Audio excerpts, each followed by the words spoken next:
I wanted Trump. You wanted Trump. Yep. There was no way in hell I wanted her there. But now I don't know what would have been better. What were you expecting? I was expecting the lower cost of a lot of just your everyday living things and hoping that he would make things better for everybody in America because that's what we need. Groceries are already outrageous. And then we put the tariffs on across the seas or whatever, like China, all that. It just makes everything more expensive for everybody. Jamie Basinger is the only person we met in eastern South Dakota who openly questioned her own political views. Most people we talked to said it was risky to talk about politics here, even as the effects of Trump's tariffs loomed over the agricultural economy in an area that voted for him by about 70%. Generally, opinions were divided between trust Trump's plan and how can you still like this guy. Wait, so Becky, let me ask one thing. Are you in a politically mixed marriage? Yeah, did you see the Joe Biden sign? Would you like to talk about that a little bit? Yeah. Becky Hofer was not afraid to talk. She's a Democrat, and her husband is a conservative non-voter. She's a freight broker. Basically, if a company needs to ship bricks, she'll find you a flatbed truck. If you need to ship meat, she'll get you a refrigerated truck.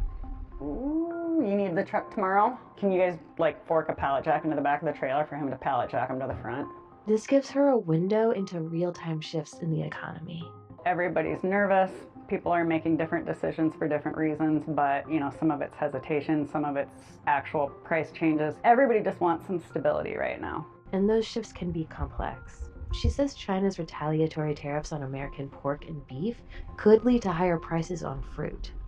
Right now it's produce season in California. We need to get out to California. What goes out to California? Meat. We haul pork, we haul beef. Where does it go? It goes to Asia. If it doesn't go, the price produce is going to go up even that much more because they're going to have to pay more for the trucks.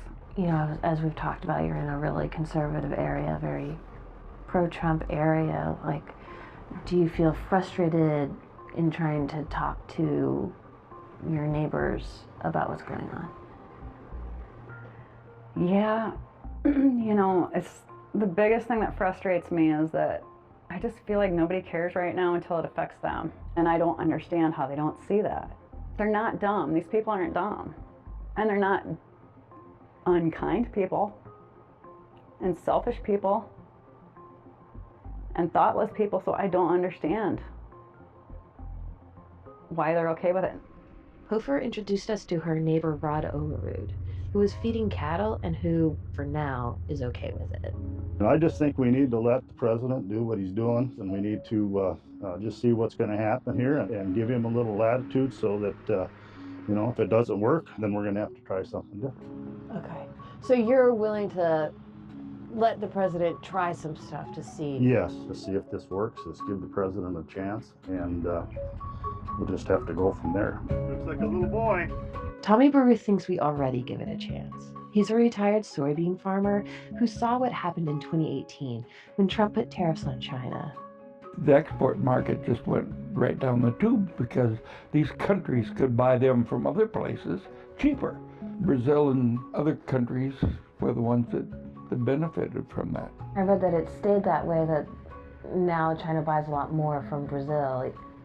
Exactly. And a lot of times those markets don't come back. Doug Bjerke runs a lawn mowing business. He says Trump's plan will work out in the long term, even if some crop prices fall. Yeah, the price might come down, but when them people start starving, they're going to come back to the table. You mean in the other countries? Yeah, we're a gracious nation feeding the world, and we shouldn't have to without getting something for it. Rick Ekman says in the 3 days after the tariffs, cattle futures dropped below the point of break-even for his farm. We had him do this before. Yeah, he really likes you. Did you vote for Trump? No. No, I did not. Why not? You want me to be truthful? I think to get to where he's at today, he's stepped on people and he's got no morals, I don't think. I don't like the man. I don't like it. Why do you think so many of your neighbors do support I don't know. I guess I don't see anything good about him. Does it affect the way you think about America? It scares me. Terry Nebelsick, a lifelong Republican and retired school superintendent, was very careful in how he talked about the political climate. He's concerned that Trump's push to dissolve the Department of Education will cut public school funds for needy kids, potentially at a time of economic turmoil. If poverty is happening to adults, children are hurting. And where adults sometimes just have to work through it, make sure there's food on the table. During that time, we have children and adolescents who are forming who they're going to be. And I do think that the public school is a collecting point for people to be able to reach those kids and make sure that they're fed and have medical attention and have their basic needs met. Again and again, our conversations in this Midwestern nice town came back to character and values. When Sheila and I raised our children, we taught them to be honest, not try to cheat anybody, to respect. Trump doesn't do any of those things. Do you find a lot of farmers around here agree with you, or are they fans of Trump? This is a very Republican state. I think it's too soon for them to say they're wrong. Ellie, I love the conversations that you are able to bring to us and bring to light. Given everything that we just saw, do the Trump supporters that you spoke to, do they regret their vote? I get that question so much, particularly from people in bluer states, and again they say no. Right. They really put a lot of faith in him. One man described him as courageous, and they said people have told me they're willing to take a serious financial hit to their own personal finances in order to let him do his thing, because they really have faith in him, that he's the only one willing to do what needs to be done. To turn it around. I find that fascinating that they are willing to say, I'm willing to take the hit. Yeah. Take that pain, but how long? That's that big question now. It's great to see you. Thank you.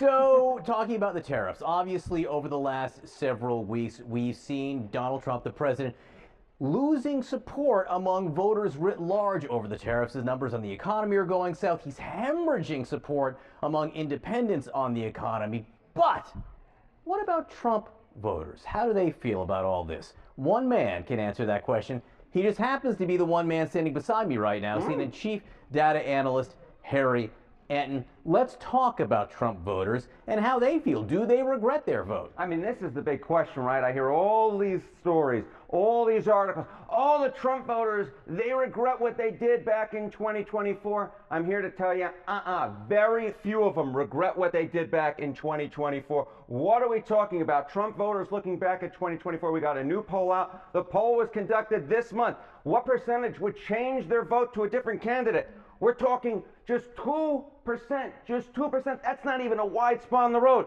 And then there's this additional 1% who say they would rather not vote. We're talking overall under 5% might or would have changed their vote, Donald Trump voters back in 2024. And then you ask, okay, the same question to Kamala Harris voters, and it turns out the numbers are rather similar. So if there was a repeat, if folks got to be able to redo their vote that they had back in 2024, would the result be any different? I doubt it would be. I doubt it would be, or it would still be extremely close. The bottom line is, for all this talk of Trump voters regretting their vote, in the numbers, it really just doesn't show up, John. So the stickiness with Trump voters and President Trump in this presidency, how does it compare to his first presidency? Yeah, okay. So, I was interested in sort of a historical analogy here, sort of, does this look similar or different from back in 2017, looking at 2016? Well, in February of 2017, 4% of Trump voters say they'd shift their vote. That's actually slightly more than the 3% this time around. So, you look back, you say, okay, there's these Trump voters who really regret their vote. Historically speaking, they really don't regret their vote. And if anything, the number this time around is actually smaller than it was the first time around. And it's certainly smaller than the number we saw coming out of 2020, of course, after the events of January 6th. So the bottom line is this. If there's some idea out there that Trump voters are going around, man, I wish I had voted for Kamala Harris instead of Donald Trump, the numbers say that is a fanciful universe. It really, for the most part, does not exist. What about the Republican brand in general? Any evidence that people are, leaving that brand faster than they're leaving the Democrats? Yeah, exactly. Yesterday we spoke about Trump's approval rating, right? But it's very important to note Nothing cannot be nothing. That is, when you put two folks together or two folks against each other, the results might look different than just looking at one of them. And on this particular measure, which I think is so important, because what we saw in 2024 was Republicans getting a rare lead on party identification. It was a 1-point lead according to Gallup. Look at where it was in an average of Gallup polls so far this year, plus 2 points for Republicans. If anything, the Republican brand has actually perhaps gotten a smidgen stronger, though these are within the margin of error. Very different from 2017, when Democrats held a 5-point advantage. And I'll finally note, this looks very much like the generic ballot trend, which in 2025 looks an awful bit like November of 2024, when Republicans, of course, won and held the House. We will see if these trends continue, but they are very interesting at this moment. Harriet, and thank you so much. Thank you, my friend.